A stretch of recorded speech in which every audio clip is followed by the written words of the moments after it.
Fake gold jewellery. लंबू और जंबू नाम के दो दोस्त रहते थे।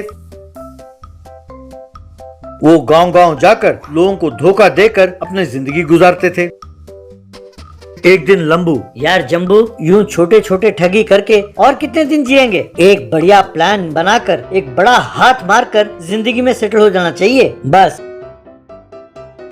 हाँ यार, ऐसा मुझे भी मजा नहीं आ रहा है। जब तक लोगों के मन में ये लालच हो कि आसानी से पैसे कमा सकते हैं, तब तक हम मजे से लोगों को ठग सकते हैं यार। ठीक है, कल हम चंपापुर चलते हैं।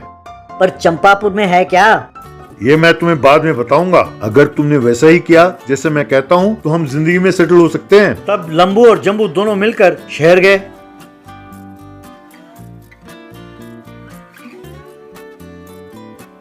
लंबू पहले एक साधु के वेश में एक कॉलोनी में गया। वहां काम कर रही एक महिला को देखकर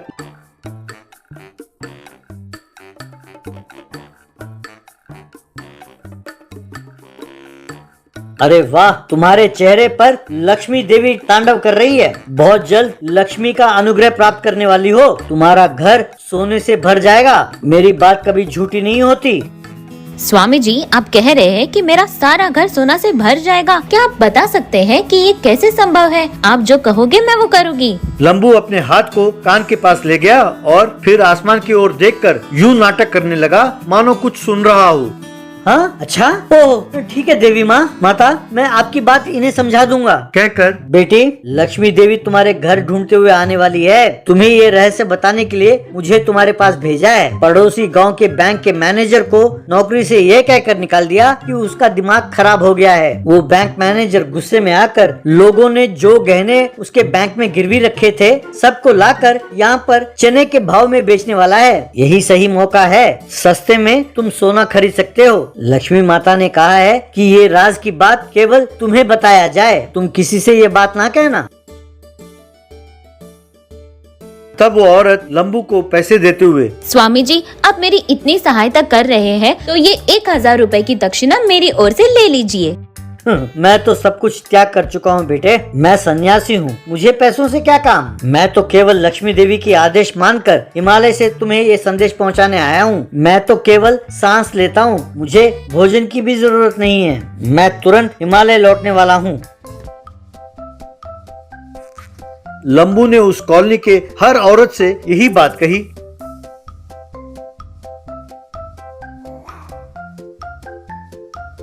लंबू के जाने के थोड़े ही देर बाद जंबू एक ठेले में सब्जियों की तरह गहनों को रखकर उसे धकेलता हुआ बैंक मैनेजर के बेस में उस कॉलोनी के अंदर प्रवेश किया।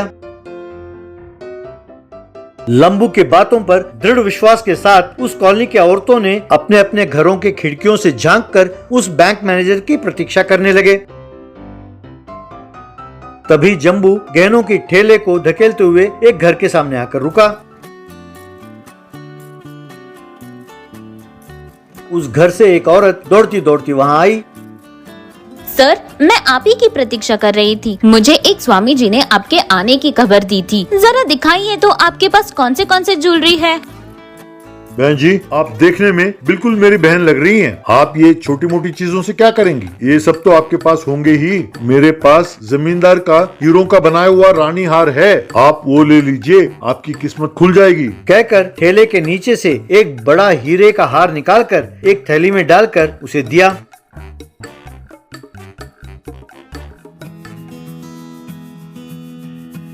उसे देखकर वो औरत, बाप रे, इतना बड़ा रानी हार, ऊपर से हीरे के है। मैं ठहरी मिडिल क्लास की, मैं कहाँ से इसे खरीद पाऊंगी? अरे इसकी कीमत 50 या 60 लाख रुपए होंगे। अरे तुम चिंता ना करो बहन, तुम एक काम करो, इस हार के वजन के बराबर सिर्फ 2000 के नोट डाल दो, बहुत है। जब जीजाजी घर आएंगे और तुम्हारे गले में ये हार देखेंगे तो दंग रह जाएंगे, और जब वो ये जान जाएंगे कि तुमने इसे कितने में खरीदा तो तुम्हारी सूझबूझ की प्रशंसा किए बिना रह नहीं पाएंगे। उस औरत ने खुश होकर 2000 के नोट लेके आई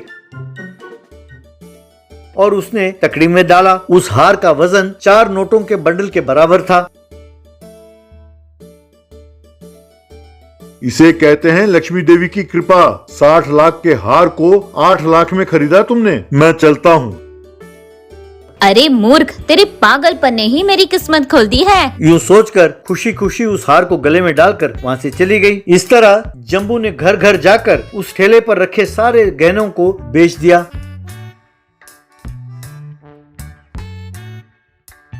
बाद में लंबू जम्बू से, क्या सारे हार बेच दे? अरे किसी को शक नहीं हुआ?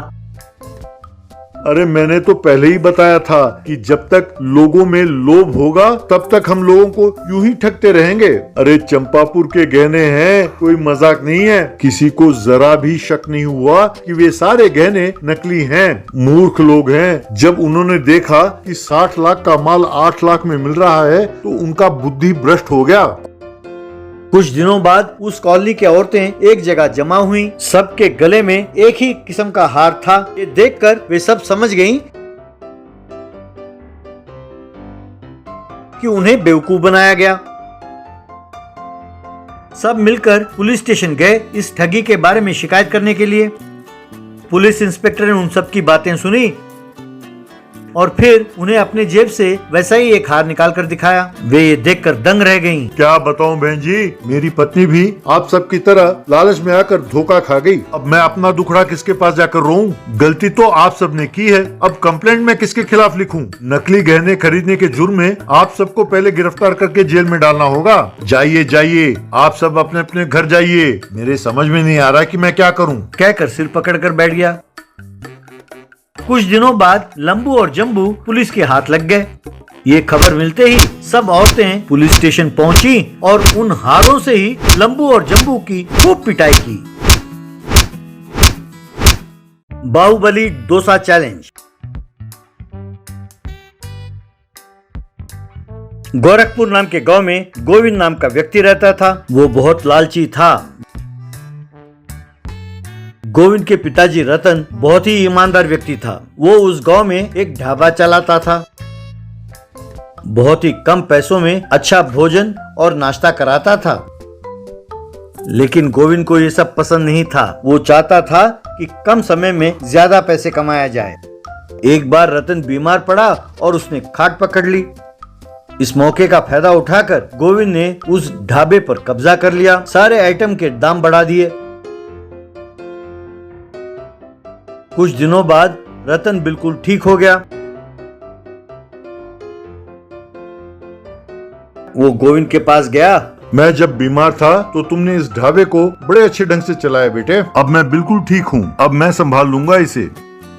तुम बहुत चला चुके हो पिताजी, एक भी रुपया नहीं बचा पाए। और मुझे देखो, थोड़े ही दिनों में मैंने कितना लाभ कमाया है। तुम देखते जाओ, मैं अपनी होशियारी से सारा घर पैसों से भर दूंगा। अब तुम चिंता छोड़ दो और घर में बैठे रहो। बस मैं तुम्हें 2 वक्त का खाना खिला दूंगा और अगर ये सब पसंद नहीं है तो घर छोड़कर जा सकते हो। ये सुनकर रतन बहुत दुखी हुआ। कुछ दिनों बाद गोविंद ने बाहुबली डोसा चैलेंज कहकर एक नया स्कीम निकाला। उसने ऐलान किया, जो हमारे ढाबे के बाहुबली डोसा को 20 मिनटों के अंदर खाकर दिखाएगा उसे 6 महीने के लिए हमारे ढाबे में खाना एकदम मुफ्त। और यदि सारा डोसा खत्म नहीं कर पाए तो उन्हें उस डोसे की कीमत 5000 रूपए भरने होंगे। कोई भी इसमें भाग ले सकता है। आइए हमारे बाहुबली डोसा चैलेंज को स्वीकार कीजिए। इस बढ़िया मौके को हाथ से न जाने दें। कहकर खूब प्रचार किया। गोरखपुर के बहुत सारे लोगों ने इस चैलेंज को ये सोचकर स्वीकार किया कि 6 महीने तक मुफ्त का खाना खा सकते हैं, पर कोई भी उस डोसा को पूरी तरह से खत्म नहीं कर पाया।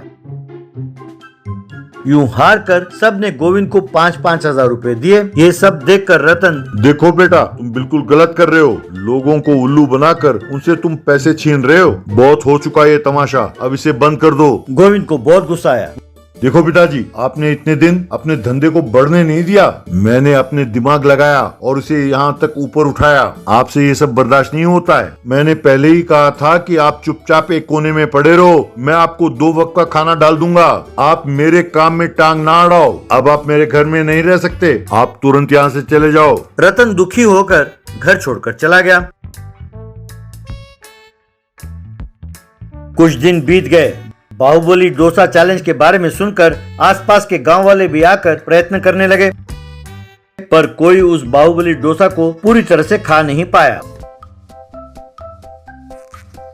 एक दिन एक साधु आया और गोविंद के ढाबा के सामने बैठा।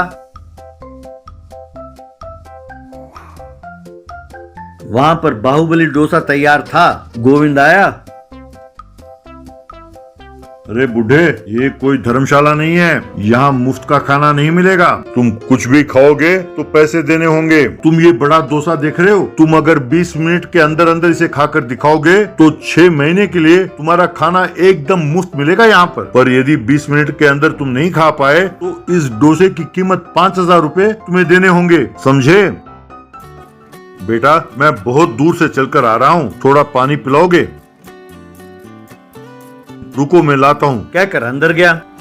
जब तक गोविंद पानी लेकर लौटता तब तक बाहुबली डोसा टेबल के ऊपर से गायब हो चुका था। ये देखकर गोविंद गुस्से में, अरे बूढ़े, प्लेट में जो डोसा रखा था उसका क्या हुआ? बहुत भूख लगी थी बेटा, तुमने कहा था ना कि 20 मिनट के अंदर अगर मैं इसे खा पाया तो 6 महीने तक तुम मुझे मुफ्त खाना खिलाओगे, इसीलिए मैं इसे खा गया। क्या सैकड़ों लोगों ने कोशिश की पर नहीं खा पाए और तुम कहते हो कि 2 मिनट के अंदर इसे खा गए, तो मैं कैसे विश्वास कर लूं? चुपचाप बताओ कि डोसा कहाँ छुपा के रखा है। मेरा यूं अपमान करना ठीक नहीं है बेटा। अगर चाहो तो ऐसे 4 डोसा और लाकर दो, मैं तुम्हारे सामने खाकर दिखाता हूँ। धीरे धीरे खबर फैल गई तो सारा गांव उस साधु को घेर कर खड़ा हो गया। तब गोविंद लाचार होकर 4 बाहुबली डोसा बनाकर उस साधु के सामने रखा। वो सब 2 मिनटों के अंदर साधु चट कर गया। क्या तुम मुझे और 2 डोसा दोगे बेटा? गोविंद का चेहरा गुस्से से लाल हो गया। आसपास खड़े लोगों ने जोर से ताली बजाई। गोविंद लाचार होकर उस साधु को प्रणाम करके, स्वामी जी, मैंने जितना आटा बनाया था सब खत्म हो चुका है। अब आपको खिलाने के लिए मेरे पास कुछ भी नहीं है। आप कोई साधारण मानव नहीं है, आप मुझ पर रहम कीजिए। मैं एक साधारण मनुष्य हूँ बेटा, एक सन्यासी हूँ। मैं इस उम्मीद से आया था कि 6 महीने तक मैं तुम्हारे पास मुफ्त का खाना खा सकूंगा। लोगों को देखकर डर कर गोविंद, ठीक है स्वामी जी, आप हर रोज खाने के टाइम पर आ जाइएगा। अगले दिन बहुत सारे लोगों ने आकर बाहुबली डोसा चैलेंज में भाग लिया।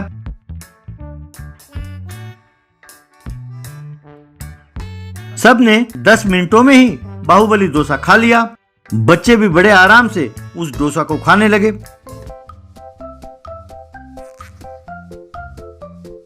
गोविंद ये सब देखकर, ये सब धोखा है, सब मिलकर मुझे धोखा दे रहे हैं, कहकर जोर से चिल्लाया।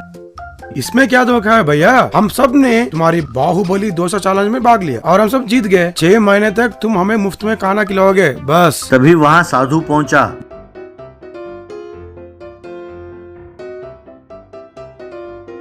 गोविंद उस साधु से, स्वामी जी, मेरे अकल ठिकाने आ गए, मुझ पर रहम कीजिए और मुझे माफ कर दीजिए। सारा गांव को 6 महीने तक मुफ्त खाना खिलाने के लिए मैं अपनी सारी जमीन जायदाद बेच दूं तब भी कम पड़ेगा। तब साधु ने अपना वेश उतारा। गोविंद ने अपने पिताजी को देखा और हैरान रह गया। पिताजी, आप मुझे माफ कर दीजिए पिताजी, पर ये सब कैसे कर पाए पिताजी? तब रतन ने अपने थैली में से एक बोतल निकाला। इसमें से अगर 2 बूंद भी अपने जीभ पर डाल दें तो जितना मर्जी खाना हो आराम से खा सकेंगे। जब मैं घर छोड़कर चला गया तो एक पेड़ के नीचे जा बैठा। तब एक साधु ने मेरी कहानी सुनी और मुझे ये दवाई दी और कहा कि तुम्हें सबक सिखाऊं। मेरे अकल ठिकाने आ गए पिताजी। आज से इस ढाबे को मैं बड़ी ईमानदारी से चलाऊंगा। आप भी मेरे साथ ही रहो। ये सुनकर रतन खुश हुआ। तुम्हारे पिताजी का लिहाज करते हुए बिना मारे हम तुम्हें छोड़ रहे हैं, आगे ध्यान से रहो, कहकर चले गए।